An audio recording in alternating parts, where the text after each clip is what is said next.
السلام علیکم ناظرین، میں ہوں آپ کا میزبان فراز من ملتان۔ دلی گیٹ کے قریب ایک افسوسناک واقعہ پیش آتا ہے۔ دلی گیٹ کے قریب ایک عمارت جہاں پر آتش گیر مواد بنایا جا رہا ہوتا ہے، جو کہ قانوناً طور پر ایک جرم ہے، اور حکومت پاکستان جو ہے اس چیز کے خلاف بڑا کریک ڈاؤن بھی کر چکی ہے اور کرتی بھی آ رہی ہے، کیونکہ ہم دیکھتے ہیں کہ جب شب برات آتی ہے تو اس طرح کا بارودی جو سامان ہے وہ ہمیں بکتے ہوئے نظر آتا ہے، لیکن جو ہماری پنجاب پولیس ہے وہ اس کے خلاف کریک ڈاؤن کرتی ہے اور بیچنے والے کو کیفے کردار تک پہنچاتی ہے، ان کے خلاف FIR درج کرواتی ہیں، کیونکہ قانوناً طور پر اس طرح کی چیزوں کو بنانا اور بیچنا منع کیا گیا ہے اور اس کے خلاف بہت ہی کریک ڈاؤن ہوتا ہے۔ تو واقعی اس طرح رپورٹ ہوتا ہے، چھوٹا سا ایک جو پٹاخہ ہے وہ جلتا ہے اور جو اس کے ساتھ جو باقی مواد پڑا ہوتا ہے اس میں آگ لگ جاتی ہے، جس کی وجہ سے ملتان کے اندر ایک اتنا بڑا بلاسٹ، اتنا بڑا دھماکہ ہوتا ہے کہ ملتان کی زمین لرز اٹھتی ہے، اور یہ دھماکے کی آواز تقریباً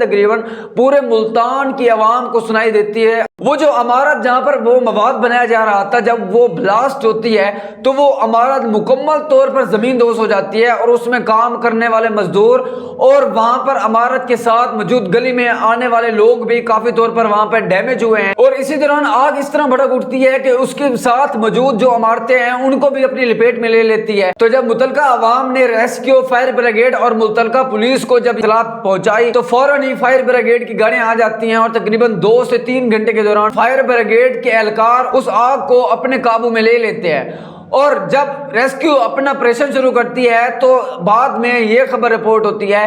کہ اس دھماکے کے دوران 4 جو بندے ہیں وہ جاں بحق ہو چکے ہیں اور متعدد زخمی ہوئے ہیں، جن کو قریبی ہسپتال کے اندر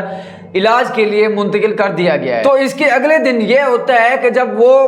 متعلقہ مالکان، اس عمارت کے مالکان جب وہ جگہ پر پہنچتے ہیں تو پھر دیکھتے ہیں کہ وہ جب عمارت گری تو اس کا جو ساز و سامان تھا، اس کی اینٹیں وہ راستے پر آ گئیں، جس کی وجہ سے عوام کی جو آمد و رفت ہے وہ کافی مشکل ہو رہی تھی۔ تو انہوں نے ان چیزوں کو وہاں سے ہٹایا اور وہاں پر کچھ چیزیں جو ہیں انہیں سرچ کرنا بھی شروع کیا۔ تو وہاں سے ایک چیز ابھرتی ہے کہ اس ملبے کے دوران جب ملبے کو سائیڈ پہ کیا جاتا ہے تو دیکھا جاتا ہے کہ وہاں پہ مزید 3 لاشیں جو ہیں اور ملتی ہیں۔ کہ کیا ریسکیو آپریشن نے اپنا آپریشن کامیابی کے ساتھ نہیں کیا؟ کیا ریسکیو کی ٹیمیں نے آپریشن کے دوران غفلت برتی؟ کیا ریسکیو کی ٹیموں نے مکمل اس ملبے کو سرچ نہ کیا؟ تو وہاں سے 3 باڈی، تو پھر یہ 3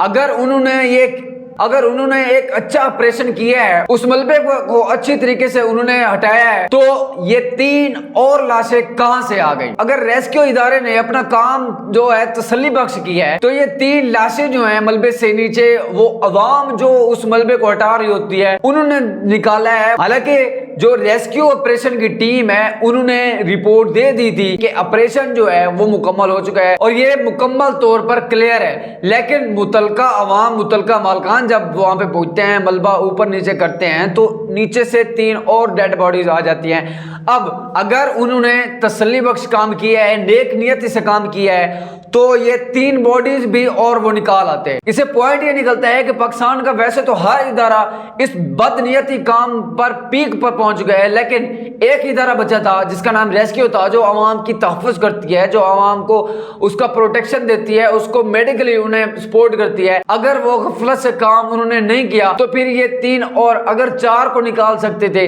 تو ان 3 کو بھی وہ ملبے سے نکال سکتے تھے۔